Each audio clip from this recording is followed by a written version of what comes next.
Looking ahead to Thursday, nature enthusiasts and foodies are invited to a special presentation about foraging for wild mushrooms. It's happening at the McLaughlin Garden and Homestead in South Paris. Here to tell us more is expert mushroom forager and published author Frank Hyman. Good morning, Frank. Thanks for being here. Oh, thanks for having me. Yeah, Glad to be here. Fascinating. You've definitely caught our attention with this. Okay. How did you first get into foraging?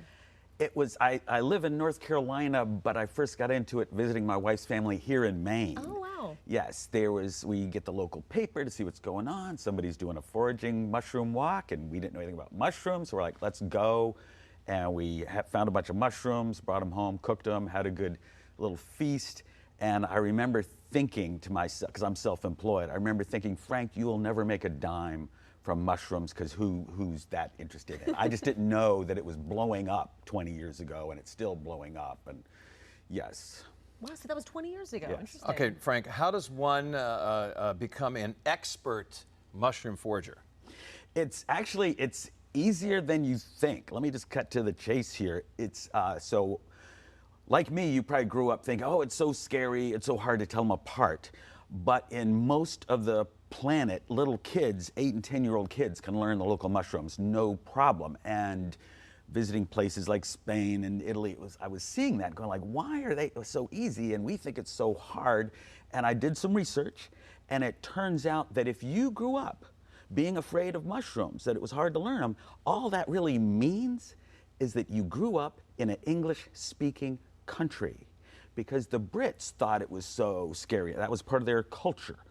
And so they colonized US, Canada, Australia, New Zealand, and we all grew up thinking, oh, it's so hard, you can't tell them apart. Even the experts can't tell them apart, which is just not true at all. And so when I first got into it, I thought it was going to be hard. And in the first year, I learned a dozen mushrooms, and none of them were difficult or looked like, you know, something dangerous. And that's when I did the little research, and it was like, so I coined a term for it, and I talk about it in the book. It's called, if you grew up afraid of mushrooms, all it means is you suffer from Anglophonic mycophobia, English speaking mushroom fear. You know, let's have a technical term, Yeah, right? right. And that's really what it is once, and I've seen this happen many times with people. They're all afraid, they're worried, they get into it, and a year later they're like, Frank, this is not hard. You know, it's no harder than learning the different fruits. Mm-hmm. You can tell a blueberry from a strawberry, right? That means you can tell a morel from a chanterelle. It's like, it's not hard. No problem. No problem. Okay, yes, you're on it. Now, Yes, sir. you brought your book here with you. I love the name, How to Forage for Mushrooms Without Dying, an absolute beginner's guide to identifying 29 wild edible mushrooms. I love the size of it. What was your goal with this book? So I own like 40 mushroom ID books, and so nothing against those other books, but this was, this was meant to be a book that solved some of the problems that the other ID books did not solve. Most of them are big, like a textbook, and who's going to carry that with them? So when I found a publisher for this, I said it has to be, you know, pocket size, so you can carry it in the field with you. And they made it a type of paper it's not waterproof, but if it's drizzling, it's not going to, you know, it's water resistant.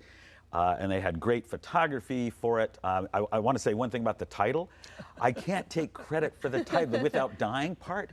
That's the best part. I know, and I'm not taking credit for that. Yeah. No. Here's the story, is that once in my hometown of Durham, North Carolina, the word got out, oh, Frank knows the mushrooms, and strangers would come up and say, you're Frank Hyman? I'd say, yes.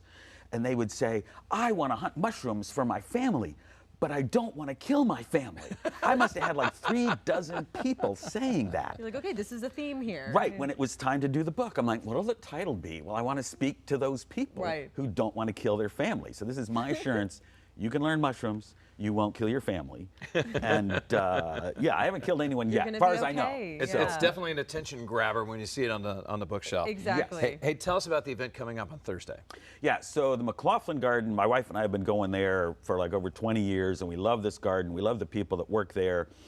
And a few years back, I pitched them the idea of doing a little mushroom talk, and we did that, and it went really well.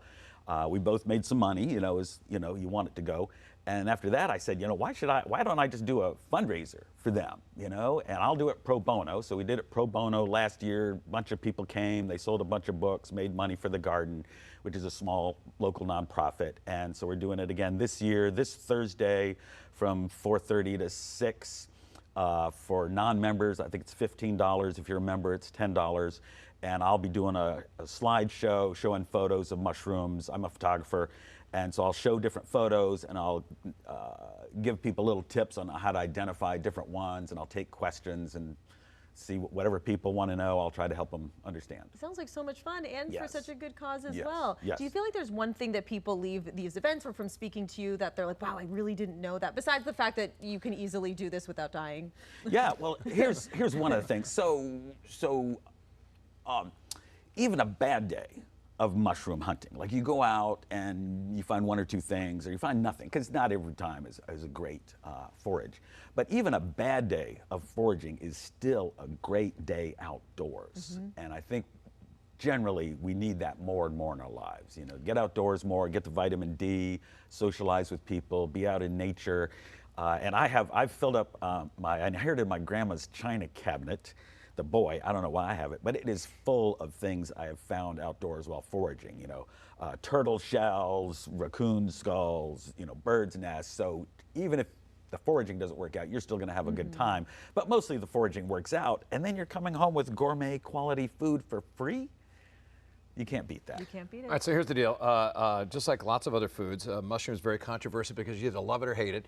I'm one of those. I've never liked them. I don't want to. Okay, I hate them. And I love them. Tell us. How can you get me not to hate mushrooms? Quickly, and I cover this in the book. There's a technique I learned from another forager, and the technique is called dry saute. So instead of, usually people put some butter or oil in the pan and throw the mushrooms in, and all the moisture comes out of them, and they stew in their own juices and they're mushy, right? And a lot of people don't like that texture. Here's the antidote to that. So you've prepped your mushrooms, you've cleaned them, you've torn them up into bite-sized pieces. Have a cast iron pan with a flat bottom, this is important, and then a spatula, a metal spatula with a straight edge. Throw in a dry pan, don't add any fat. Throw the mushrooms in there on like medium high.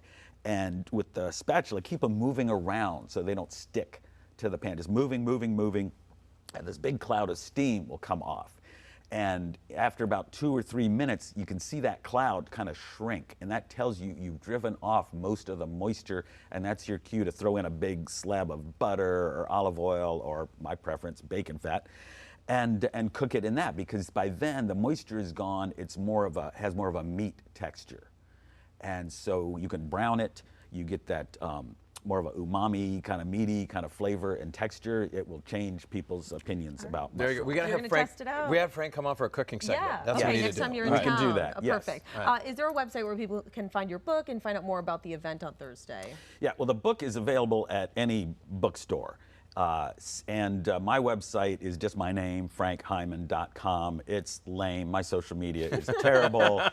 But the book has sold over 100,000 copies. Wow. And my publisher is extra happy because unlike most books, the majority of sales of this book are in actual bookstores. Amazing. And I think it's partly because when they turn the book cover out and people see that title, they're like, even if they're not into mushrooms, they know somebody who's into mushrooms, and they're, oh, I'll get this for my buddy, for Christmas or their birthday. So it's still selling really well. I hate it. See, so it's very good. Name of the book again: How to Forage for Mushrooms Without Dying. Yep. All right. Have fun on Thursday. Thank you so much. Thank you for Looking forward joining to it. us. Thanks for having me. I really enjoyed myself.